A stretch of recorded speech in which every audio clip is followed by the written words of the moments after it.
आज हम आपको विभिन्न परीक्षा में पूछे गए अति महत्वपूर्ण प्रश्न कराने वाले हैं। जो हम आपको प्रश्न कराएंगे उनकी व्याख्या भी आपको कराने वाले हैं, जिससे आपके कई कॉन्सेप्ट यहाँ पर क्लियर होने वाले हैं। बस आप क्लास को अंत तक देखते चलिए। जो हम आपको आज ही क्लास में क्वेश्चन कराएंगे और उनकी व्याख्या कराएंगे, उन्हें आपको बड़े ध्यान से देखते हुए चलना है। अगर आप क्लास को ध्यान से देखेंगे तभी आपके यहाँ पर कॉन्सेप्ट भी क्लियर होंगे और आपका अच्छे से भी यहाँ पर समझ में आने वाला है। बस आप क्लास में धैर्य बनाए रखें। क्लास के अंत में हम आपसे अभ्यास प्रश्न भी करेंगे, जिसका आंसर आपको हमें कमेंट बॉक्स में देना है। तो चलिए कम समय में ज़्यादा क्वेश्चनों का रिवाइज करते हुए शुरू करेंगे आज की महत्वपूर्ण क्लास। आज की क्लास का हमारा पहला क्वेश्चन है, प्रोटीन में नाइट्रोजन का प्रतिशत होता है 16%, 12%, 18%, उपरोक्त में से एक से अधिक या उपरोक्त में से कोई नहीं। बीपीएससी पीएचडी 2023 और टीजीटी 2021 में क्वेश्चन यहाँ से पूछा गया है। महत्वपूर्ण प्रश्न लगाते हुए चलिए। आपको बताना है कि प्रोटीन में नाइट्रोजन का प्रतिशत होता है तो कितने प्रतिशत होता है, ये आपको बताना है। ऑप्शन यहाँ पर देखें तो पहले ऑप्शन हमारे यहाँ पर सही होगा, 16% होता है। यहाँ पर हमारा पहला ऑप्शन सही है। आइए देख लेते हैं महत्वपूर्ण व्याख्या के साथ में। प्रोटीन में अमीनो अम्लों की लंबी श्रृंखलाएं होती है जो पॉलीपेप्टाइड द्वारा एक साथ बंधी रहती है। ये अम्ल कार्बन, हाइड्रोजन, ऑक्सीजन, नाइट्रोजन और सल्फर से मिलकर बने होते हैं। प्रोटीन में 16% नाइट्रोजन पाया जाता है, जो हमारे क्वेश्चन का आंसर है। प्रोटीन शरीर की वृद्धि एवं मरम्मत के लिए आवश्यक होते हैं। ये क्वेश्चन भी यहाँ से कई बार एग्जाम में पूछा गया है, तो इसे भी आप ध्यान से देखते हुए चलिए। आगे बढ़ जाते हैं अपने अगले क्वेश्चन की और। क्वेश्चन नंबर 2, आरडीए का विस्तारित रूप है।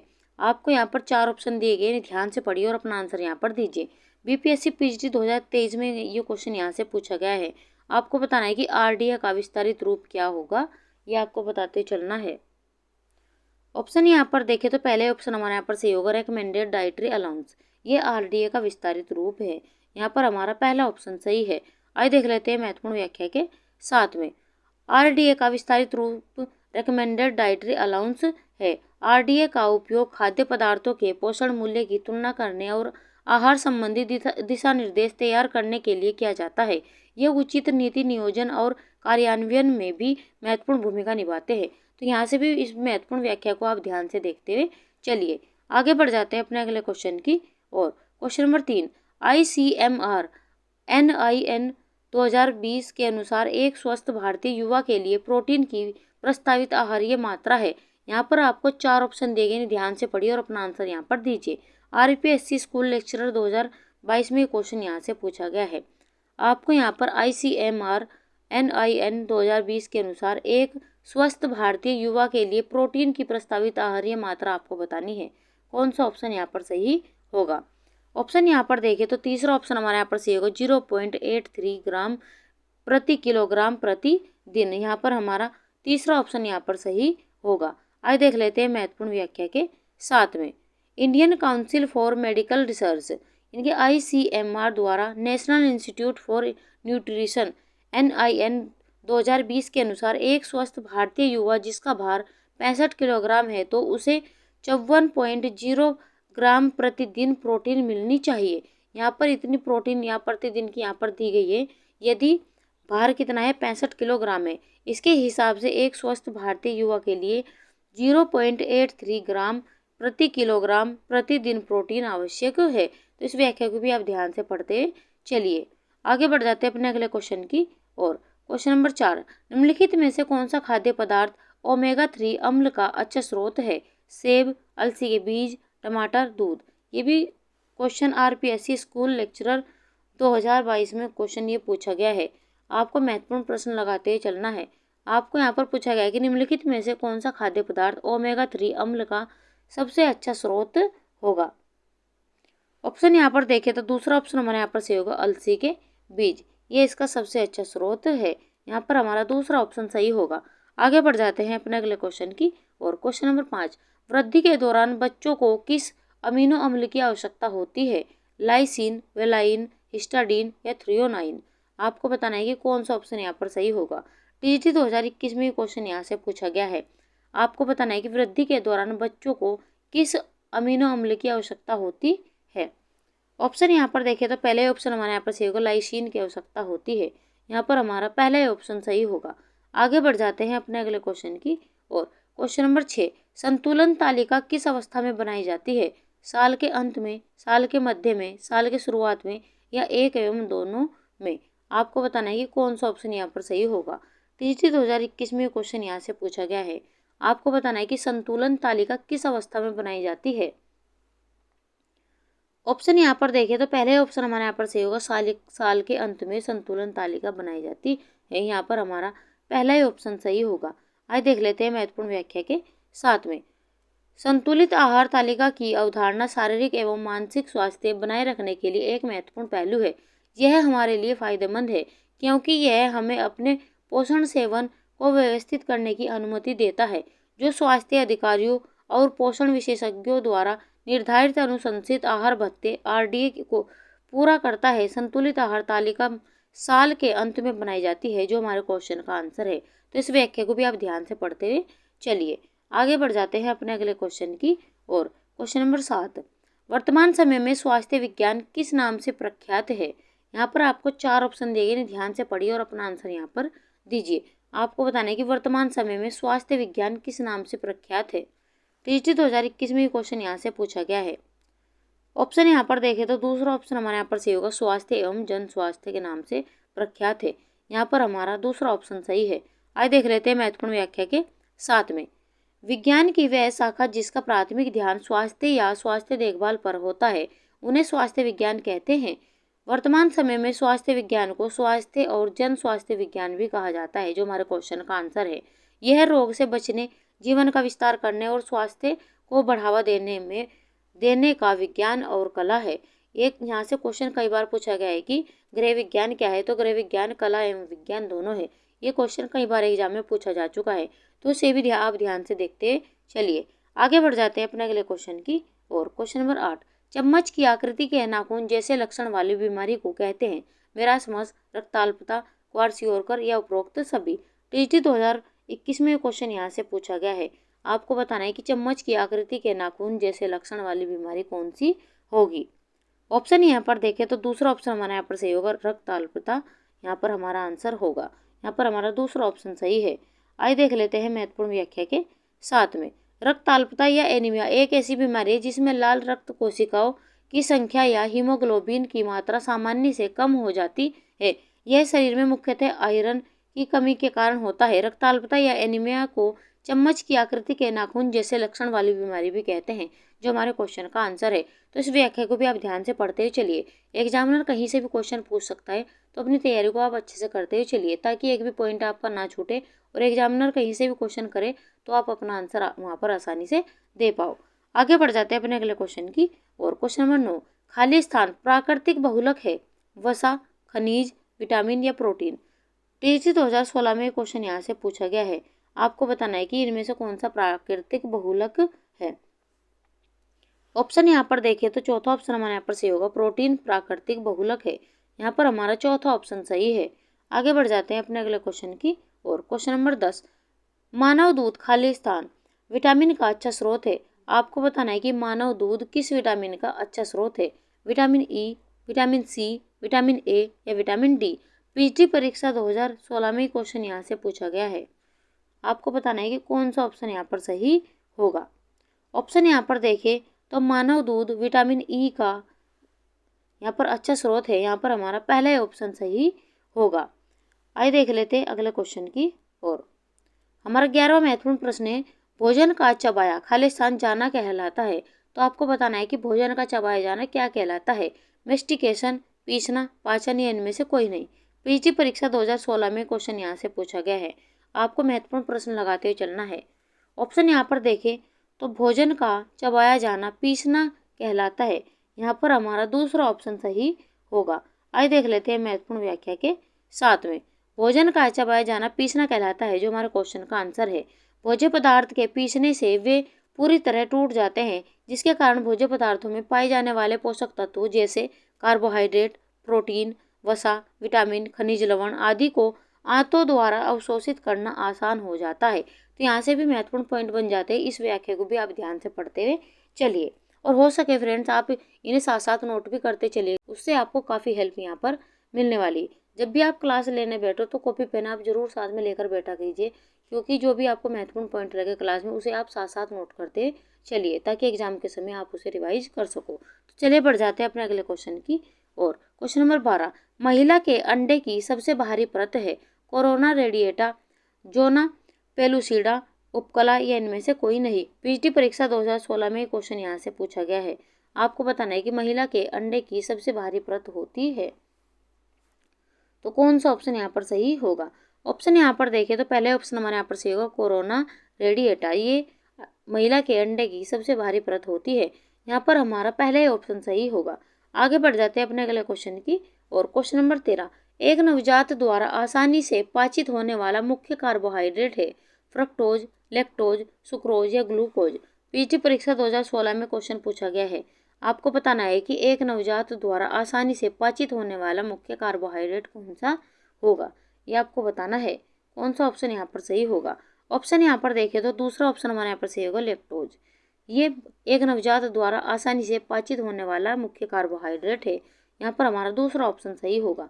आगे बढ़ जाते हैं अपने अगले क्वेश्चन की और। क्वेश्चन नंबर 14, हुकवर्म के प्रकोप से सामान्यतया होता है क्वार्सिओरकर, बेरीबेरी, एनीमिया, टाइफॉइड। पीएचडी परीक्षा 2013 में क्वेश्चन यहाँ से पूछा गया है। आपको बताना है कि हुकवर्म के प्रकोप से सामान्यतया होता है, तो कौन सी बीमारी होती है, ये आपको बताना है। ऑप्शन यहाँ पर देखें तो तीसरा ऑप्शन हमारे यहाँ पर सही हो, एनीमिया रोग होता है। यहाँ पर हमारा तीसरा ऑप्शन सही है। आइए देख लेते हैं महत्वपूर्ण व्याख्या के साथ में। हुकवर्म एक परजीवी नोमेटोड संघ का जंतु है।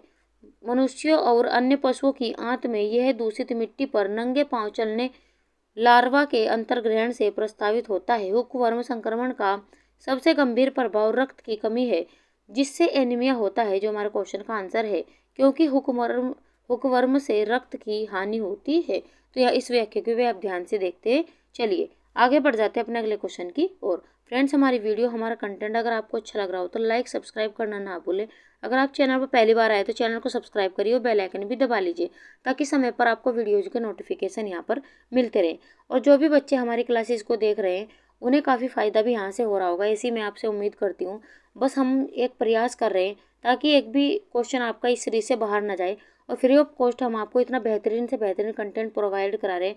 तो आप जितना भी हो सके ज़्यादा से ज़्यादा इसका फ़ायदा उठाइए और भी बच्चों को क्लास शेयर कीजिए, और हो सके तो आप कमेंट बॉक्स में मैसेज ज़रूर किया कीजिए, ताकि हमें भी यहाँ पर मोटिवेशन मिलता रहे। हमारा भी आप मनोबल बढ़ाते रहिए और हमें कमेंट बॉक्स में कमेंट जरूर किया कीजिए कि आपको हमारी क्लासेस कैसी लग रही है। अगर आपको ज़रा भी फ़ायदा हो रहा है हमारी क्लासेस से तो उस क्लास को ज़्यादा से ज़्यादा शेयर कीजिए और लाइक सब्सक्राइब भी करना ना भूलें। तो चलिए बढ़ जाते हैं अपने अगले क्वेश्चन की ओर। क्वेश्चन नंबर 15, केक बनाने की प्रक्रिया। आटे को 2 या 3 बार छाना जाता है। आटे की स्वच्छता सुनिश्चित करने के लिए, उपस्थित रेशों को हटाने के लिए, भली भांति वायु के प्रवेश के लिए, या इनमें से कोई नहीं। टीजीटी 2013 में ये क्वेश्चन यहाँ से पूछा गया है और महत्वपूर्ण प्रश्न आप यहाँ पर लगाते चलिए। कौन सा ऑप्शन यहाँ पर सही होगा। ऑप्शन यहाँ पर देखें तो केक बनाने की प्रक्रिया, आटे को 2 या 3 बार छाना जाता है। ऑप्शन तीसरा हमारे यहाँ पर सही होगा, भली भांति वायु के प्रवेश के लिए। यहाँ पर हमारा तीसरा ऑप्शन सही होगा। आगे बढ़ जाते हैं अपने अगले क्वेश्चन की ओर। क्वेश्चन नंबर 16, निम्न में से कौन से कारक आहार नियोजन को प्रभावित करते हैं। व्यवसाय, शारीरिक आवश्यकता, आयु या उपरोक्त सभी। पीएचडी परीक्षा 2013 में क्वेश्चन यहाँ से पूछा गया है और महत्वपूर्ण प्रश्न आप यहाँ पर लगाते चलिए। आपको बताना है कि निम्न में से कौन से कारक आहार नियोजन को प्रभावित करते हैं। ऑप्शन यहाँ पर देखें तो व्यवसाय भी प्रभावित करते हैं, शारीरिक आवश्यकता प्रभावित करती है और आयु भी प्रभावित करती है। इस प्रकार हमारा चौथा ऑप्शन यहाँ पर सही होगा, उपरोक्त सभी। आगे बढ़ जाते हैं अपने अगले क्वेश्चन की और। क्वेश्चन नंबर 17, कुपोषण को नियंत्रित करने के लिए निम्नलिखित में से कौन सी एक खाद्य आधारित रणनीति है। टीकाकरण, विटामिन ए, प्रोफिलैक्सिस, खाद्य सुदृढ़ीकरण जिसे हम फोर्टिफिकेशन कहते हैं। यहाँ पर उपरोक्त में से एक से अधिक है, उपरोक्त में से कोई नहीं। बीपीएससी पीजीटी 2000 पर यहाँ पर 2023 में क्वेश्चन यहाँ से पूछा गया है और महत्वपूर्ण प्रश्न आप यहाँ पर लगाते हैं चलिए। आपको बताना है कि कौन सा ऑप्शन यहाँ पर सही होगा। ऑप्शन यहाँ पर देखिए तो कुपोषण को नियंत्रित करने के लिए यहाँ पर एक खाद्य आधारित रणनीति है। तीसरा ऑप्शन हमारे यहाँ पर सही होगा, खाद्य सुदृढ़ीकरण। यहाँ पर हमारा तीसरा ऑप्शन सही होगा। आगे बढ़ जाते हैं अपने अगले क्वेश्चन की और। क्वेश्चन नंबर 18, भारत सरकार ने खाद्य सुरक्षा से संबंधित कानून को एक छतरी के नीचे एकीकृत किया है और 2006 में एक नया कानून यानी खालिस्तान बनाया है। तो आपको बताना है कि कौन सा कानून बनाया है। 4 ऑप्शन आपको यहाँ पर दिए गए, यहाँ पर आपको 5 ऑप्शन दिए गए। आपको बताना है कौन सा ऑप्शन यहाँ पर सही होगा। बीपीएससी पीएचडी परीक्षा 2023 में ये क्वेश्चन यहाँ से पूछा गया है और महत्वपूर्ण प्रश्न आप यहाँ पर लगाते चलिए। आपको बताने कि कौन सा ऑप्शन यहाँ पर सही होगा। ऑप्शन यहाँ पर देखें तो भारत सरकार ने खाद्य सुरक्षा से संबंधित कानून को एक छतरी के नीचे एकीकृत किया है और 2006 में एक नया कानून यानी खाद्य सुरक्षा और मानक अधिनियम बनाया है। यहाँ पर हमारा दूसरा ऑप्शन सही होगा। तो हमारा यहाँ पर भारत सरकार ने खाद्य सुरक्षा से संबंधित कानूनों को एक छतरी के नीचे एकीकृत किया है और 2006 में एक नया कानून खाद्य सुरक्षा और मानक अधिनियम बनाया है, जो हमारे क्वेश्चन का आंसर है।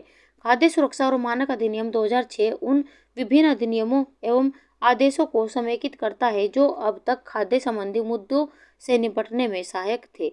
यहाँ पर इस महत्वपूर्ण व्याख्या को भी आप ध्यान से देखते चलिए। आगे बढ़ जाते हैं अपने अगले क्वेश्चन की ओर। क्वेश्चन नंबर 19, खाली स्थान। हार्मोन शरीर में कार्बोहाइड्रेट, प्रोटीन और वसा चयापचय को नियंत्रित करता है। Thyroxine, adrenaline, insulin. उपरोक्त में से एक से अधिक या उपरोक्त में से कोई नहीं। बीपीएससी पीएचडी 2023 में ये क्वेश्चन यहाँ से पूछा गया है। आपको बताना है कि कौन सा ऑप्शन यहाँ पर सही होगा। ऑप्शन यहाँ पर देखें तो पहले ऑप्शन हमारे यहाँ पर सही होगा। थायरोक्सिन हार्मोन शरीर में कार्बोहाइड्रेट, प्रोटीन और वसा चयापचय को नियंत्रित करता है। यहाँ पर हमारा पहले ऑप्शन सही होगा। आगे बढ़ जाते हैं अपने अगले क्वेश्चन की ओर। क्वेश्चन नंबर 20, उपचारात्मक पोषण एवं खाद्य संरक्षण में करियर निम्नलिखित विशेषज्ञता से संबंधित है। वस्त्र विज्ञान, संसाधन प्रबंधन, मानव विकास या खाद्य एवं पोषण। आरपीएससी स्कूल लेक्चरर परीक्षा 2022 में क्वेश्चन यहाँ से पूछा गया है और महत्वपूर्ण प्रश्न आप यहाँ पर लगाते चलिए। आपको बताना है कि उपचारात्मक पोषण एवं खाद्य संरक्षण में करियर निम्नलिखित विशेषज्ञता से संबंधित है। तो यहाँ पर आपको बताना है कि कौन सा ऑप्शन यहाँ पर सही होगा। ऑप्शन यहाँ पर देखें तो चौथा ऑप्शन हमारे यहाँ पर सही होगा, खाद्य एवं पोषण। यहाँ पर इससे संबंधित है। यहाँ पर हमारा चौथा ऑप्शन सही होगा। आगे बढ़ जाते हैं अपने अगले क्वेश्चन की ओर। क्वेश्चन नंबर 21, एक सामान्य वयस्क में रक्त की औसत मात्रा है 7 लीटर, 5 लीटर, 2 लीटर, 1.5 लीटर। आपको बताना है कि कौन सा ऑप्शन यहाँ पर सही होगा। पीएचडी परीक्षा 2016 में क्वेश्चन यहाँ से पूछा गया है। तो आपको बताना है कि एक सामान्य वयस्क में रक्त की औसत मात्रा कितनी होती है। ऑप्शन यहाँ पर देखें तो दूसरा ऑप्शन हमारे यहाँ पर सही होगा, 5 लीटर होती है। यहाँ पर हमारा दूसरा ऑप्शन सही है। आगे बढ़ जाते हैं अपने अगले क्वेश्चन की ओर। क्वेश्चन नंबर 22, वास्तव में निम्न के अतिरिक्त सभी भोजनों में कार्बोहाइड्रेट पाया जाता है। ब्रेड, मांस। यहाँ पर आपको बताने कि कौन सा ऑप्शन यहाँ पर सही होगा। यहाँ पर दो ऑप्शन एक साथ दिए गए फ्रेंड्स, इसे यहाँ पर देखते हुए चलिए। आपको बताने कि कौन सा ऑप्शन यहाँ पर सही होगा। ऑप्शन यहाँ पर देखें तो ऑप्शन दूसरा हमारा यहाँ पर सही होगा, मांस। मांस वास्तव में यहाँ पर अतिरिक्त सभी भोजनों में कार्बोहाइड्रेट पाया जाता है, यानी कि मांस के अतिरिक्त। यहाँ पर हमारा दूसरा ऑप्शन सही होगा। आगे बढ़ जाते हैं अपने अगले क्वेश्चन की ओर। क्वेश्चन नंबर 23, राष्ट्रीय पोषण संस्थान कहाँ स्थित है। नई दिल्ली में, चेन्नई में, हैदराबाद में या कोलकाता में। आपको महत्वपूर्ण प्रश्न लगाते ही चलना है। आपको बताना है कि राष्ट्रीय पोषण संस्थान कहाँ पर स्थित है। पीएचडी परीक्षा 2013 में क्वेश्चन यहाँ से पूछा गया है। ऑप्शन यहाँ पर देखें तो राष्ट्रीय पोषण संस्थान हैदराबाद में स्थित है। यहाँ पर हमारा तीसरा ऑप्शन सही होगा। आइए देख लेते हैं महत्वपूर्ण व्याख्या के साथ में।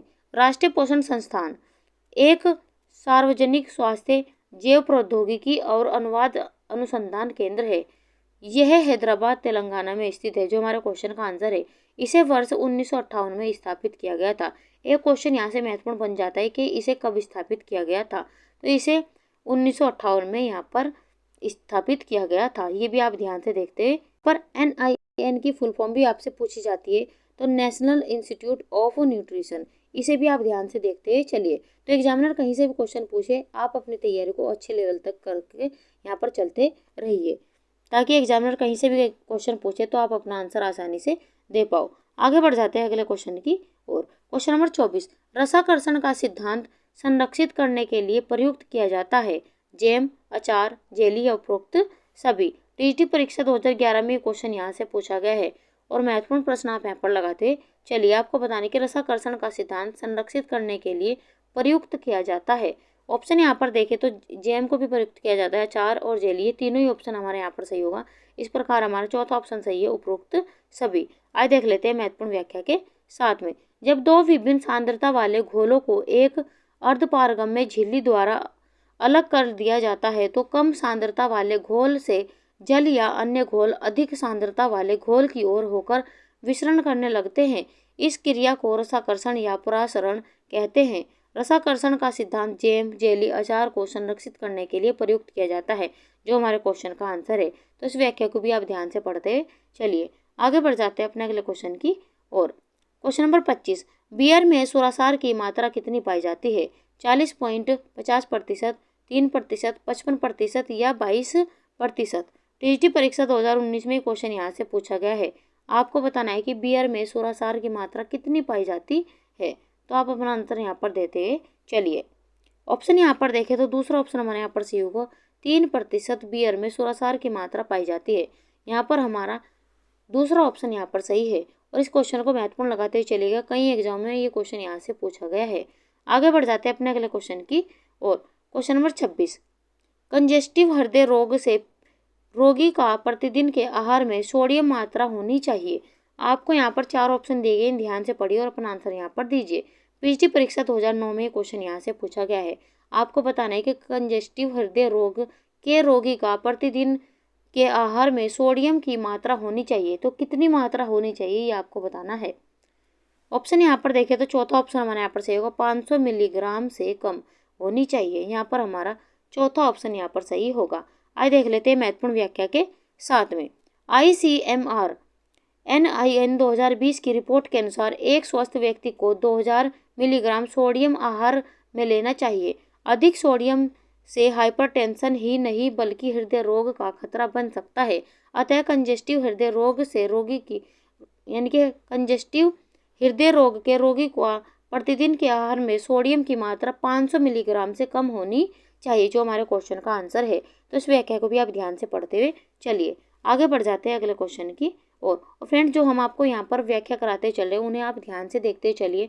जो भी आपको इम्पोर्टेंट पॉइंट यहाँ से लग रहा है उन्हें आप साथ साथ नोट करते चलिए। आपको आगे चलकर इनसे काफ़ी हेल्प यहाँ से मिलने वाली है। और जो बच्चे लगातार हमारे क्लासेस देख रहे हैं उन्हें काफ़ी फ़ायदा भी यहाँ से हो रहा होगा। बस आप और भी बच्चों को क्लास शेयर कीजिए ताकि और भी बच्चों का यहाँ पर फ़ायदा हो सके। और भी बच्चों को यहाँ पर क्लास में जोड़िए ताकि हमें भी यहाँ पर मोटिवेशन मिलते रहे और हमें भी लगे कि आपको हमारा कंटेंट यहाँ पर पसंद आ रहा है। तो आप हमें कमेंट बॉक्स में कमेंट भी जरूर किया कीजिए। तो चलिए बढ़ जाते हैं अपने 27वें क्वेश्चन की ओर।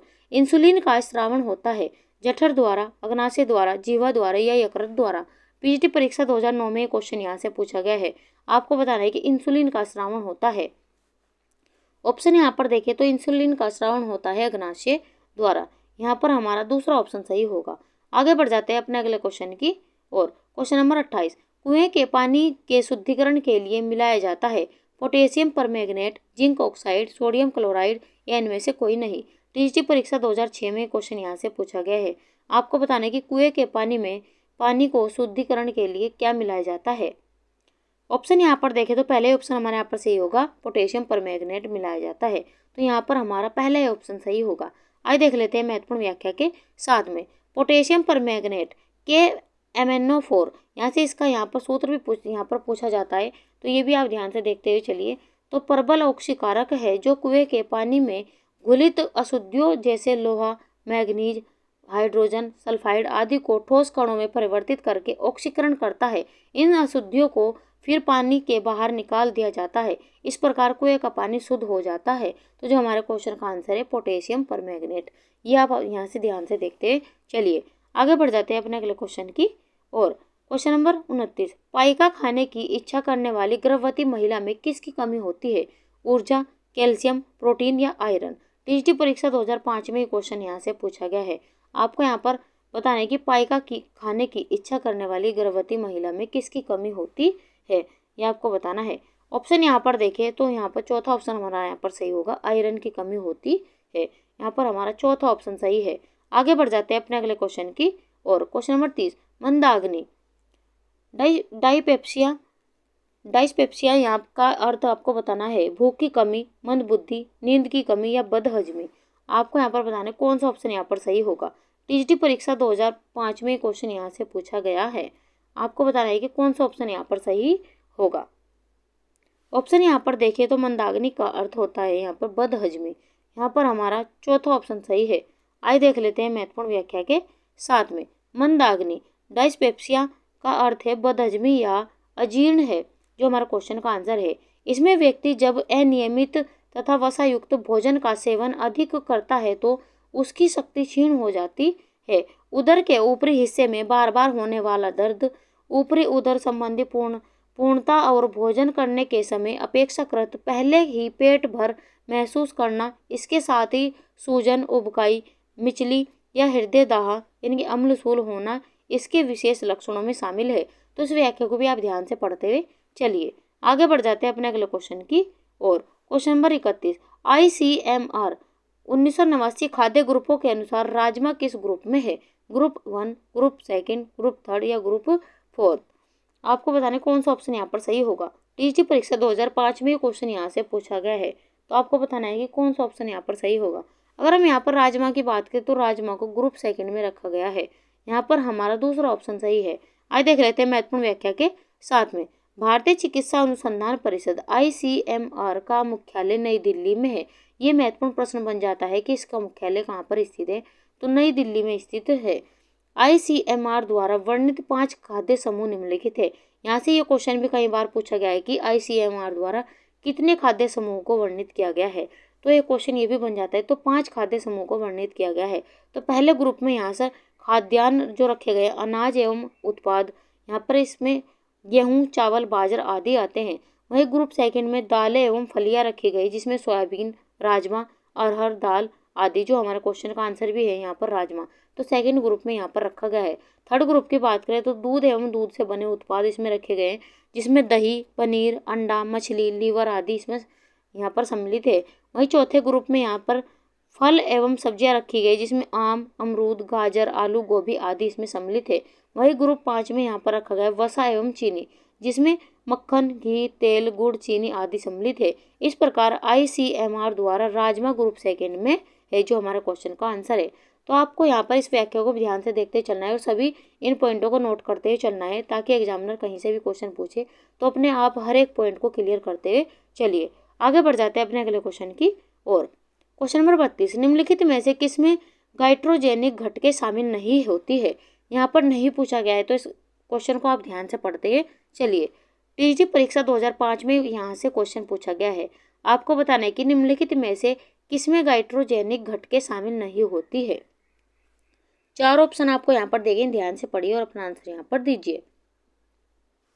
ऑप्शन यहाँ पर देखें तो चौथा ऑप्शन हमारा यहाँ पर सही होगा, शलजम में गाइट्रोजेनिक घटकें शामिल नहीं होती है। यहाँ पर हमारा चौथा ऑप्शन सही है। आइए देख लेते हैं महत्वपूर्ण व्याख्या के साथ में। शलजम में गाइट्रोजेनिक घटकें नहीं पाई जाती है, जो हमारे क्वेश्चन का आंसर है। शलजम में vitamin A, B, C, E और K, iron, calcium, potassium, sodium इत्यादि पाए जाते हैं। तो आप यहाँ पर देख सकते हैं, इसमें A, B, C, E और K iron, calcium, potassium, sodium इत्यादि पाए जाते हैं। तो यहाँ से महत्वपूर्ण प्रश्न बन जाता है, इसे भी आप इंपोर्टेंट लगाते चलिए। गाइट्रोजेनिक मुख्य घटकें मुख्यतः जीनस ब्रेसिका और अन्य क्रूसीफेरस कुल की सब्जियों जैसे ब्रोकली, बंद गोभी, फूल गोभी, पालक, भिंडी आदि में पाई जाती है। तो यहाँ पर ये किस किस में पाई जाती है, ये भी आप यहाँ से ध्यान से देखते हुए चलिए और इन्हें नोट करते चलिए। गाइट्रोजेन ऐसे हानिकारक पदार्थ होते हैं जो थायराइड हार्मोन के उत्पादन को बाधित करते हैं। ये पिट्यूटरी को थायराइड उत्तेजक हार्मोन TSH के विकास का बढ़ावा देते हैं, यानी कि विकास को बढ़ावा देते हैं, जो अंतः गंडमाला यानी कि ग्वाइटर, जिसे हम घेंगा कहते हैं, का कारण बनता है। तो ये भी यहाँ से महत्वपूर्ण पॉइंट बन जाता है। और घेंगा से तो कई बार क्वेश्चन यहाँ से एग्जाम में पूछे गए हैं, तो इस व्याख्या को भी आप इंपोर्टेंट लगाते चलिए। आगे बढ़ जाते हैं अपने अगले क्वेश्चन की। और क्वेश्चन नंबर 33, समाज की अपेक्षा के अनुसार अपने व्यवहार को ढालना खालिस्तान कहलाता है? कार्यात्मक परिवर्तन, सामाजिक विकास, शारीरिक परिवर्तन या विकासात्मक परिवर्तन? RPSC स्कूल लेक्चर 2022 में क्वेश्चन यहाँ से पूछा गया है। आपको बताना है कि समाज की अपेक्षा के अनुसार अपने व्यवहार को ढालना क्या कहलाता है। ऑप्शन यहाँ पर देखें तो दूसरा ऑप्शन हमारे यहाँ पर सही होगा, सामाजिक विकास कहलाता है। यहाँ पर हमारा दूसरा ऑप्शन सही होगा। आगे बढ़ जाते हैं अपने अगले क्वेश्चन की ओर। क्वेश्चन नंबर 34, नैतिक सिद्धांत या विश्वास को एक व्यक्ति जीवन के कुछ पहलुओं के बारे में रखता है? मूल्य, मानक, लक्ष्य या आचार नीति?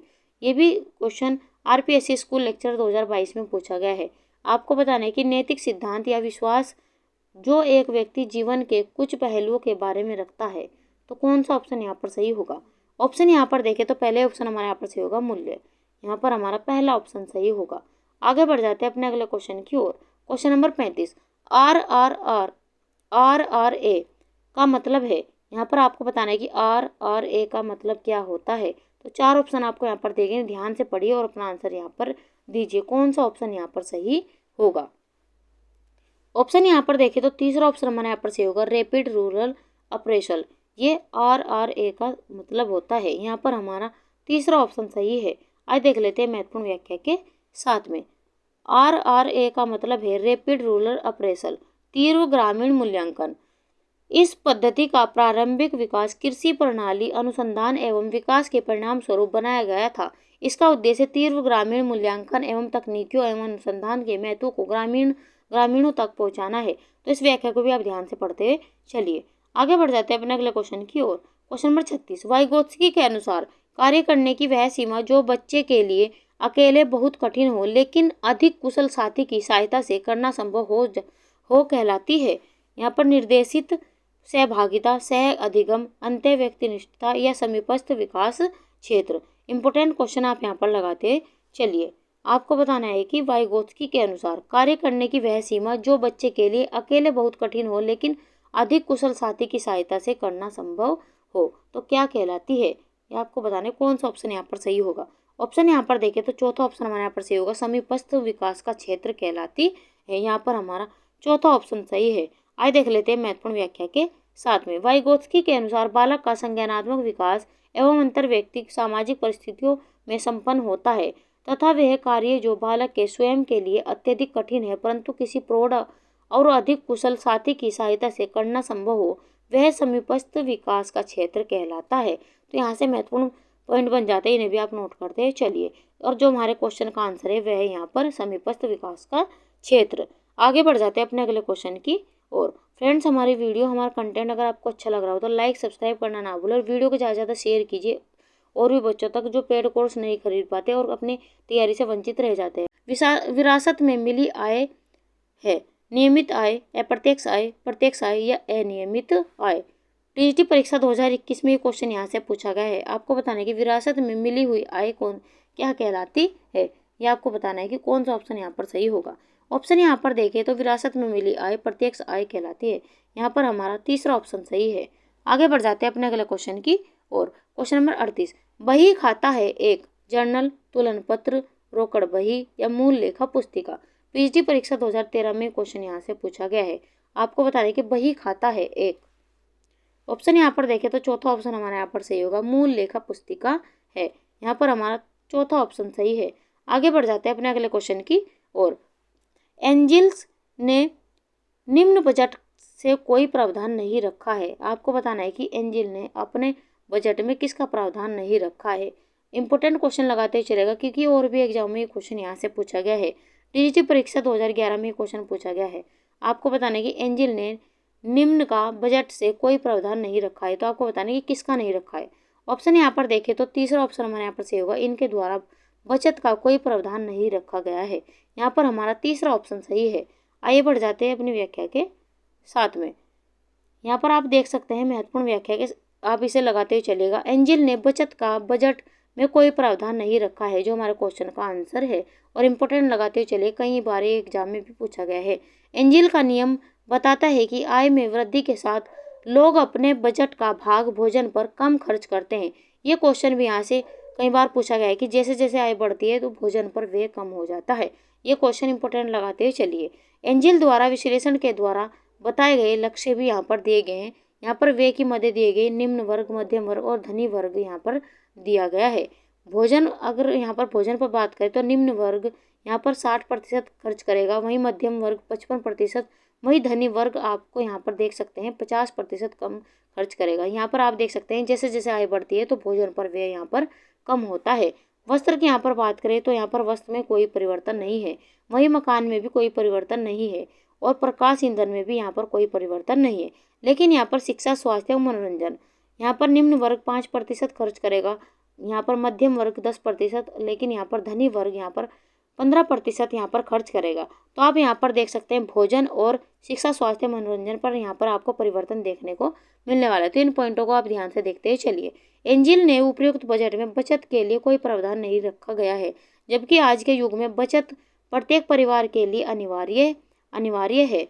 अतः आदर्श बजट वही होगा जिसमें बचत को भी स्थान दिया जाएगा। तो यहाँ से ये भी क्वेश्चन कई बार एग्जाम में पूछा गया है, तो ये भी आप नोट करते चलेगा। आप यहाँ पर देख सकते हैं एक ही क्वेश्चन से आपके 4 से 5 क्वेश्चन एग्जाम में पूछे गए हैं और आगे भी पूछे जाने की इसकी संभावना बढ़ जाती है। तो इंपॉर्टेंट आप यहाँ पर लगाते चलिए, जो भी आपको इंपॉर्टेंट पॉइंट लगे साथ साथ नोट करते भी चलिए। आगे बढ़ जाते हैं अपने अगले क्वेश्चन की और। क्वेश्चन नंबर 40, गैर परंपरागत स्रोत पाने यानी कि पकाने के लिए है। आपको बताना है कि गैर परंपरागत ऊर्जा के स्रोत पकाने के लिए है एलपीजी गैस, सौर, कोयला या विद्युत। टीजीटी परीक्षा 2013 में ये क्वेश्चन यहाँ से पूछा गया है। आपको बताना है कि कौन सा ऑप्शन यहाँ पर सही होगा। ऑप्शन यहाँ पर देखें तो दूसरा ऑप्शन हमारे यहाँ पर सही होगा। गैर परंपरागत जो पकाने का स्रोत है वह है यहाँ पर सौर। अगर आपने हमारे पिछली क्लासेज नहीं देखे तो ये हमने आपको व्याख्या के साथ में भी वहाँ पर समझाया हुआ है, तो आप उसे वहाँ पर जाकर जरूर देख लीजिएगा। आगे बढ़ जाते हैं अपने अगले क्वेश्चन की और। क्वेश्चन नंबर 41, कला के आधारित तत्वों में से एक है लय, संतुलन, रेखा या अनुरूपता। टीजीटी परीक्षा 2013 में ये क्वेश्चन यहाँ से पूछा गया है। आपको यहाँ पर बताना है कि कला के आधारित तत्वों में से एक है। ऑप्शन यहाँ पर देखें तो रेखा कला के आधारित तत्वों में से एक है। यहाँ पर हमारा तीसरा ऑप्शन सही है। आइए देख लेते हैं महत्वपूर्ण व्याख्या के साथ में। रेखा कला के आधारित तत्वों में से एक है, जो हमारे क्वेश्चन का आंसर है। रेखाएं कला और डिजाइन के तत्वों के रूप में देखी जाती है। वे निर्वात के दो बिंदुओं के बीच संबंध को परिभाषित करती है। रेखाएं चाहे वे ऊर्ध्वाधर हो या त्रिकीय हो या क्षैतिज हो, आपकी तस्वीर के किसी विशेष क्षेत्र में दर्शकों का ध्यान आकर्षित करने में सहायता कर सकती है। केवल सीधी रेखा का उपयोग करने के बजाय अन्य प्रकार की रेखाओं जैसे वक्रिता या पैटर्न वाली रेखाओं का उपयोग करके भी बनावट का उत्पादन किया जा सकता है। यहाँ से भी महत्वपूर्ण व्याख्या बन जाती है, तो इसे भी आप नोट करते चलिए। आगे बढ़ जाते हैं अपने अगले क्वेश्चन की और। Question number 42, fruit product order रोकथाम करता है मिलावट की, गलत मापतोल की, शुद्धता की, उपरोक्त सभी। पिछली परीक्षा 2013 में क्वेश्चन यहाँ से पूछा गया है। आपको बताना है कि फ्रूट प्रोडक्ट ऑर्डर रोकथाम करता है, तो किसकी रोकथाम करता है ये आपको बताना है। ऑप्शन यहाँ पर देखें तो पहले ऑप्शन हमारे यहाँ पर सही होगा, मिलावट की रोकथाम करता है। यहाँ पर हमारा पहला ही ऑप्शन सही होगा। आइए देख लेते हैं महत्वपूर्ण व्याख्या के साथ में। फ्रूट प्रोडक्ट ऑर्डर मिलावट की रोकथाम करता है, जो हमारा क्वेश्चन का आंसर है। भारत में बेचे जाने वाले सभी प्रसंस्कृत फलों के उत्पादों पर FPO चिन्ह अनिवार्य है। ये भी क्वेश्चन कई बार यहाँ से पूछा गया है, जैसे कि डिब्बा बंद फल, पेय, फ्रूट, जैम, स्क्वैश, अचार, निर्जलित फल उत्पाद। यह चिन्ह गारंटी देता है कि उत्पाद एक अच्छा खाद्य सुरक्षित वातावरण में निर्मित किया गया है। इसी प्रकार यह सुनिश्चित करता है कि उत्पाद FSSAI के दिशा निर्देशों के अनुसार उपभोग के लिए सुरक्षित है। यह मानक फल उत्पाद आदेश कानून द्वारा वर्ष 1955 में लागू किया गया है। ये भी यहाँ से महत्वपूर्ण प्रश्न बन जाता है, जिसके बाद इसे FPO नाम दिया गया है। लेकिन खाद्य सुरक्षा और मानक अधिनियम 2006 के बाद ही इस चिन्ह को अनिवार्य किया गया है। तो ये कब अनिवार्य किया गया, ये भी महत्वपूर्ण प्रश्न बन जाता है। तो 2006 के बाद ही इसे अनिवार्य किया गया है। भारत में एक फल प्रसंस्करण उद्योग शुरू करने के लिए एक FPO लाइसेंस आवश्यक है। यहाँ से भी महत्वपूर्ण पॉइंट बन जाते हैं, इसे भी आप नोट करते चले। तो इस व्याख्या से भी आपके 4 से 5 क्वेश्चन बन रहे हैं, इसे भी आप यहाँ पर साथ साथ नोट करते चलिए। आगे बढ़ जाते हैं अपने अगले क्वेश्चन की और। क्वेश्चन नंबर 43, एकाधिकार और नियंत्रित व्यापार अधिनियम किस वर्ष पारित हुआ? 1973, 1969, 1959 या 1979। पीजीटी परीक्षा 2009 में क्वेश्चन यहाँ से पूछा गया है। आपको बताना है कि एक अधिकार और नियमित व्यापार अधिनियम किस वर्ष पारित हुआ, ये आपको बताना है। ऑप्शन यहाँ पर देखें तो दूसरा ऑप्शन हमारा यहाँ पर सही होगा, 1969 में पारित हुआ। यहाँ पर हमारा दूसरा ऑप्शन यहाँ पर सही होगा। आइए देख लेते हैं महत्वपूर्ण व्याख्या के साथ में। एक अधिकार और नियंत्रित व्यापार अधिनियम वर्ष 1969 में पारित हुआ, जो हमारे क्वेश्चन का आंसर है, तथा 1970 में प्रभावी हुआ। ये कब प्रभावी हुआ था, ये भी क्वेश्चन महत्वपूर्ण बन जाता है। तो 1970 में प्रभावी हुआ। एक अधिकार तथा अवरोधक व्यापार अधिनियम 1969 MRTP अधिनियम औद्योगिक सुधार के तहत भारत में लागू किया गया था, जिसका उद्देश्य आर्थिक शक्ति के केंद्रीकरण को रोकना तथा एकाधिकार पर नियंत्रित रखना था। इसके अलावा अन्य उद्देश्य प्रतिबंधात्मक और अनुचित व्यापार की रोकथाम करना था। उस समय चौथी पंचवर्षीय योजना लागू थी। तो ये किस पंचवर्षीय योजना के तहत था? तो चौथी यहाँ पर पंचवर्षीय योजना लागू थी। तो ये भी इंपॉर्टेंट प्रश्न बन जाता है। तो आप यहाँ पर देख सकते हैं एक ही क्वेश्चन से आपके 4 से 5 क्वेश्चन यहाँ पर भी बन रहे हैं। तो इस प्रकार फ्रेंड्स हमारे आपको यहाँ पर देख सकते हैं 50 क्वेश्चन में आपके यहाँ पर 70 प्लस क्वेश्चन आपको यहाँ पर मिल जाते हैं। तो इन व्याख्या को आप ध्यान से देखते हुए चलिए आगे बढ़ जाते हैं अपने अगले क्वेश्चन की ओर। क्वेश्चन नंबर 44, सजावट के सिद्धांत के तत्व है प्रभाव, संतुलन, अनुपात या उपरोक्त सभी। टीजीटी परीक्षा 2006 में यहाँ से क्वेश्चन पूछा गया है। आपको यहाँ पर इंपॉर्टेंट लगाते चलना है। आपको बताना है कि सजावट के सिद्धांत के तत्व है, कौन सा ऑप्शन यहाँ पर सही होगा। ऑप्शन यहाँ पर देखिए तो प्रभाव, संतुलन और अनुपात, ये सभी ऑप्शन यहाँ पर सही है। तो इस प्रकार हमारा चौथा ऑप्शन यहाँ पर सही होगा, उपयुक्त सभी। ये सभी सजावट के सिद्धांत के तत्व है। आगे बढ़ जाते हैं अपने अगले क्वेश्चन की और। क्वेश्चन नंबर 45, काली खांसी का संप्रति काल है 2 से 5 दिन, 1 से 2 दिन, 6 से 18 दिन या 20 से 25 दिन। पीजीटी परीक्षा 2006 में क्वेश्चन यहाँ से पूछा गया है। आपको बताना है कि काली खांसी का संप्रति काल कितना होगा। ऑप्शन यहाँ पर देखें तो तीसरा ऑप्शन हमारे यहाँ पर सही होगा, 6 से 18 दिन। यहाँ पर हमारा तीसरा ऑप्शन सही है। आइए देख लेते हैं महत्वपूर्ण व्याख्या के साथ में। काली खांसी का संप्रति काल 6 से 18 दिन का होता है। काली खांसी फेफड़ों और वायु मार्ग का एक अत्यधिक संक्रामक बैक्टीरियल संक्रमण है। चिकित्सा की भाषा में इसे पर्टूसिस कहते हैं। ये महत्वपूर्ण प्रश्न यहाँ से बन जाता है। यह स्थिति आमतौर पर लगातार सूखी और परेशान करने वाली खांसी के साथ शुरू होती है जो तेजी से बढ़ता है। इसके बाद आमतौर पर एक विशेष प्रकार की हू या हुपिंग की आवाज़ होती है। इसी वजह से इस स्थिति को व्हीपिंग कफ या कुकुर खांसी के नाम से भी यहाँ पर इसे नाम मिला है। ये यहाँ से महत्वपूर्ण प्रश्न बन जाता है। इसके अन्य लक्षणों में नाक बहना, बुखार और खांसी के बाद उल्टी होना शामिल है। तो ये इसका नाम कुकुर खांसी है, इसे पर्टूसिस भी कहते हैं। ये क्वेश्चन कई बार यहाँ से पूछे गए हैं। तो इसका संप्रति काल होता है 6 से 18 दिन, जो हमारा क्वेश्चन का आंसर है। तो इस व्याख्या को भी आप ध्यान से पढ़ते हुए चलिए आगे बढ़ जाते हैं अपने अगले क्वेश्चन की और। क्वेश्चन नंबर 46, भारत में उपभोक्ता संरक्षण अधिनियम पारित किया गया है 1947 में, 1986 में, 1987 में या 1977 में। महत्वपूर्ण प्रश्न आप यहाँ पर लगाते चलिए क्योंकि अलग अलग तरह से ये क्वेश्चन यहाँ से एग्जामों में कई बार पूछा गया है। आपको बताना है कि कौन सा ऑप्शन यहाँ पर सही होगा। भारत में उपभोक्ता संरक्षण अधिनियम पारित हुआ था, कब पारित हुआ था ये आपको बताना है। ऑप्शन यहाँ पर देखें तो दूसरा ऑप्शन हमारे यहाँ पर सही होगा, 1986 में पारित हुआ था। यहाँ पर हमारा दूसरा ऑप्शन सही है। आइए देख लेते हैं महत्वपूर्ण व्याख्या के साथ में। भारत में उपभोक्ता संरक्षण अधिनियम 1986 में पारित हुआ, जो हमारे क्वेश्चन का आंसर है। उपभोक्ता संरक्षण अधिनियम 1986 को भारत में उपभोक्ताओं के हितों की रक्षा के लिए वर्ष 1986 में बनाया गया था। यह अधिनियम पूरे भारत में वर्ष में लागू है। यह अधिनियम केंद्र सरकार द्वारा पारित है। इसके अंतर्गत कई सारी धाराएं आती है, जिसमें धारा संख्या 12 शिकायत दर्ज करने की प्रक्रिया से संबंधित है। ये भी महत्वपूर्ण पॉइंट यहाँ से बन जाता है, इसे भी आप नोट कर दे चलिए। धारा संख्या 13 में उपभोक्ता की शिकायत दर्ज होने की प्रक्रिया का वर्णन करती है। ये भी महत्वपूर्ण पॉइंट यहाँ से बन जाता है। धारा संख्या 14 में जिला फोरम के निर्णय के स्वरूप एवं विवरण की व्याख्या की गई है। यहाँ से ये भी महत्वपूर्ण प्रश्न बन जाता है। धारा संख्या 21 राष्ट्रीय आयोग की आधिकारिक 1 करोड़ से अधिक की शिकायत होगी। ये भी महत्वपूर्ण पॉइंट यहाँ से बन जाता है। तो इस व्याख्या को अभी ध्यान से पढ़ते चलिए, इससे भी आपके 4 से 5 क्वेश्चन यहाँ पर बन रहे हैं। हो सके तो इन्हें सभी को आप नोट करते चलिए। कौन कौन सी धारा किससे संबंधित है ये भी आपको यहाँ पर महत्वपूर्ण पॉइंट बन जाता है। तो इन सभी को भी आप नोट करते चलिए। आगे बढ़ जाते हैं अपने अगले क्वेश्चन की और। क्वेश्चन नंबर 47, जीरोप्थेल्मिया किस विटामिन की कमी से होता है। Vitamin C, vitamin A, vitamin B, उपरोक्त में से एक से अधिक या उपरोक्त में से कोई नहीं। बीपीएससी पीएचडी परीक्षा 2023 में क्वेश्चन यहाँ से पूछा गया है। आपको बताना है कि जीरोप्थेल्मिया किस विटामिन की कमी के कारण होता है।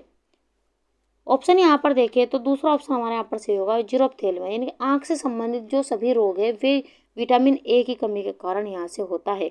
और ये क्वेश्चन कई बार एग्जाम में यहाँ से पूछा गया है। तो यहाँ पर हमारा दूसरा ऑप्शन सही होगा।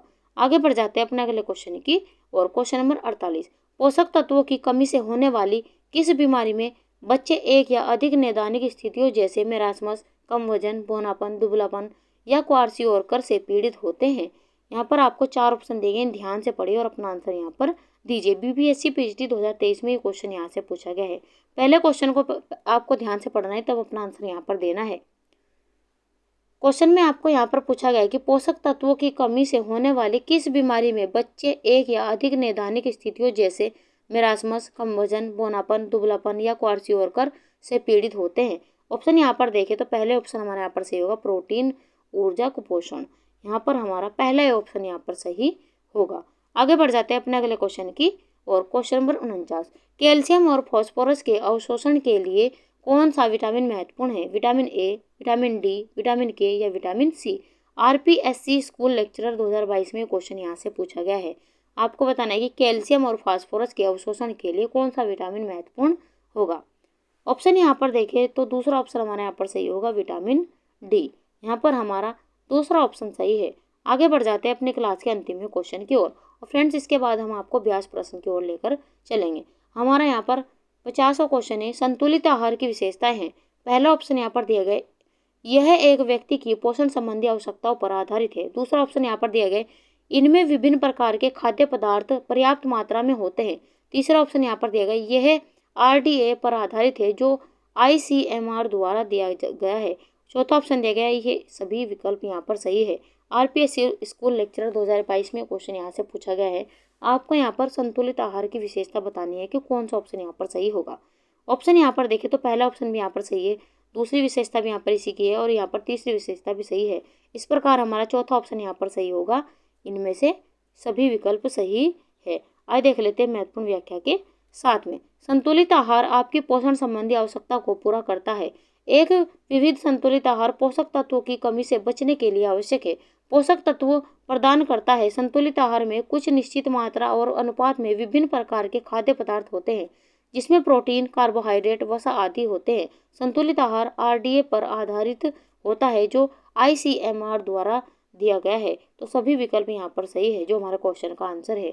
तो चलिए बढ़ जाते हैं फ्रेंड्स अपने अभ्यास प्रश्न की ओर। आज का अभ्यास प्रश्न है, गेहूं का चोकर उसकी किस स्तर में होता है? एम्ब्रियो, एंडोस्पर्म, एपिडर्मिस या पेरिकार्प? महत्वपूर्ण प्रश्न आप यहाँ पर लगाते चलिए। टीजीटी परीक्षा 2021 में क्वेश्चन यहाँ से पूछा गया है। तो फ्रेंड्स इसका आंसर आपको हमें कमेंट बॉक्स में देना है। तो ये थी आज की हमारी क्लास।